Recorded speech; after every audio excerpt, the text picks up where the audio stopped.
Hi everybody, I am Mason, also known as Way from HighGroundTV, and I am here today with the one and only Nahaz, the stat man himself. How you doing today, buddy? I'm doing great. I'm at TI4. What else needs to be said? How are you enjoying the event so far? I'm absolutely loving it. My favorite part of the event so far is just being able to put faces to names because I've run into a lot of people online, and just to say thank you, because it's a strange little hobby I have, but it's one that I greatly enjoy, and I've really enjoyed getting to know people online. So you're known as like the Join Dota stats man, more or less. At least that's how I know you, and that's what counts. So I was talking to you earlier, and you were telling me a little bit about your background and interest in, statistics and stats in general. Can you give us a quick rundown of that so everybody knows?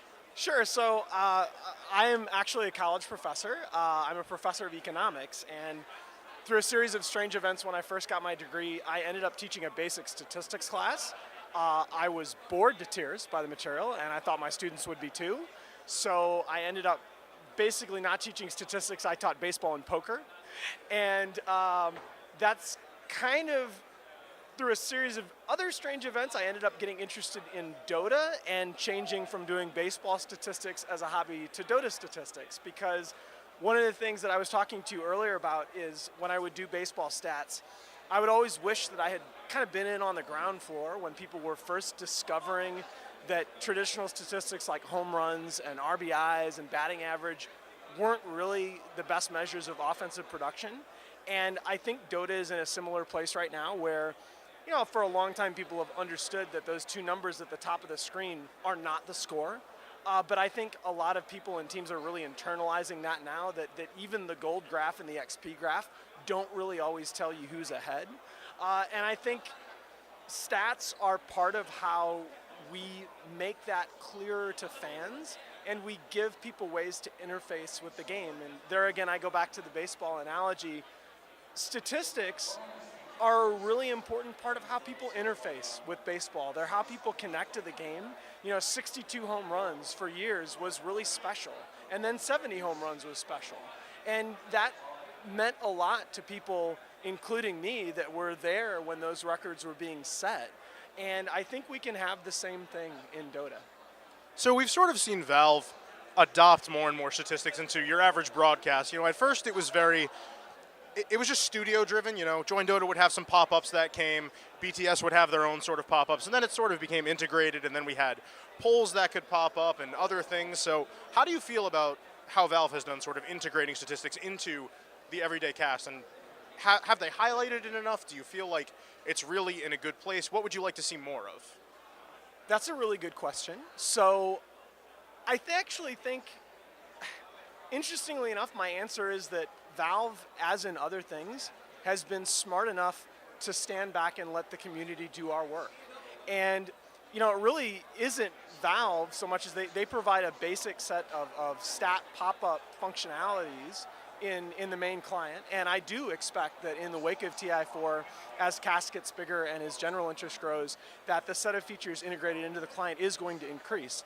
But more importantly, it's really individual casters and their fan followings that are hungry for more information. I mean, people make fun of Twitch chat and of all the shenanigans that occur, but I look at that and I see energy.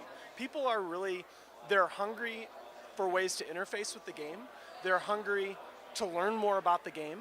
And if I can help people do that by popping up some information that not only helps people understand where the game is right now within a particular match, but also helps people understand what the different teams are trying to do and the way they're thinking about it, I think that's great. And the big thing that I would like to see more of, I feel like if you watch professional sports broadcasts, they don't spend a whole heck of a lot of time talking about what a first baseman does. They spend their time telling stories about players and teams, because that's what fans really want and that's what fans relate to. Now, in Dota, okay, fine, the average person that watches baseball does know what a first baseman does, and not everybody that watches Dota knows what Shadow Demon does in lane, and that's fine. So a little bit more explanation is required.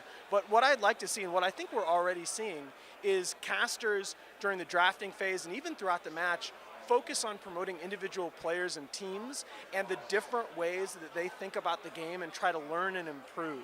Because look, I do what I do. I'm a professor, man. I do what I do because I love two things. I love strategy, and I love interacting with really bright young people.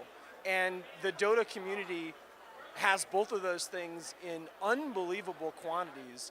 And I really think my hope in the wake of TI3, because a lot of people are TI4, a lot of people are looking at this and saying that we've already succeeded. We haven't succeeded. We have not done more than scratch the surface of the potential that I believe is in this game and in the players who play it. And I just hope that the community, the individual studios, and Valve stay hungry and continue to find ways to improve the experience for our fans. Very well put. I could have never said it better myself. So aside from the awesome games that we have so far, and they've been awesome, they've been crazy, upsets every which way you look, what's been your favorite part about the venue so far? We've had the enormous secret shop with lines miles long as far as the eye can see. We've had a really great workshop area, as well as just the ground floors, the stadium itself. What's been your favorite part about the venue so far? It's impossible for me to get away from the people. My favorite part of this event is the people, and I think that they've structured the venue in such a way as to make it easier to showcase all the great people in this community.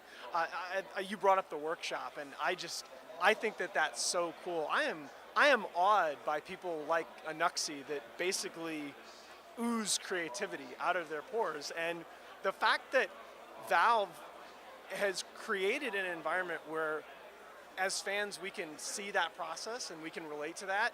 It's amazing. I mean, I use the metaphor with some other people that I think of Dota as this gigantic house, and Valve, the owner of this house, has been lucky enough to give us a lot of the keys. And we get to go inside these rooms and do the decorating ourselves and be part of that experience in a way that I'm not sure I've seen in any other game or media. I am still amazed by that, and I am still amazed and gratified that so many talented and smart people want to be a part of that process. And I think it can only get bigger from here, I really do.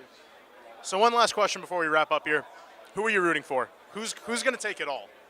I'm rooting for good Dota. I said before the event that I thought that EG, DK, and Newbie were the three best teams.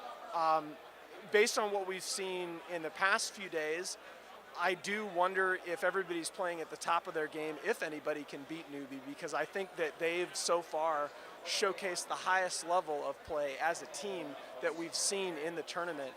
I still think EG and DK can do it, but I will be very surprised if it's not one of those teams that advances to the grand final, and that's no diss on anybody. This last series, I said before this last series started that I thought if LGD took out IG, that it would be the biggest upset that could happen this weekend. And it just happened, and it happened because they played incredible Dota from draft to throne. This is a golden age of our game. The metagame has never been richer. It's never been more strategically interesting. And so I really am rooting for good Dota, and I'm rooting for one of those three teams that plays the best Dota to win.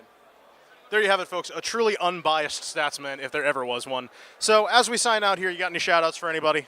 Well, of course, I got to shout out to you guys at HighGroundTV. I absolutely love what you do. I've followed the studio since the beginning, and I think that there's nothing but great things in store. I got to shout out to my colleagues, to K-Poptosis and to that Phage guy, and of course to Vikraman, who I think do great work and do just tremendously interesting analysis. And I always, when I do stuff like this, want to shout out to Shiver, because Shiver's the person. I understand this also happened with K-pop when he got started, but I started just as somebody that watched Shiver's stream and threw out random things in Twitch chat that I found interesting. And she was the one who said, "Hey, you just want to come do that in a client and press F10 and type the same stuff in." And I was like, "Really? Okay." And bizarrely enough, even though I still can't articulate why, I love doing it. And I don't think I would be doing it if not for her, so thanks. Well, thank you so much for joining me. Everybody, again, my name is Mason from HighGroundTV. This is Nahaz. Please follow the both of us on Twitter. Me at WEHDota, him at NahazDota. Thank you so much again, and this is HighGroundTV signing off.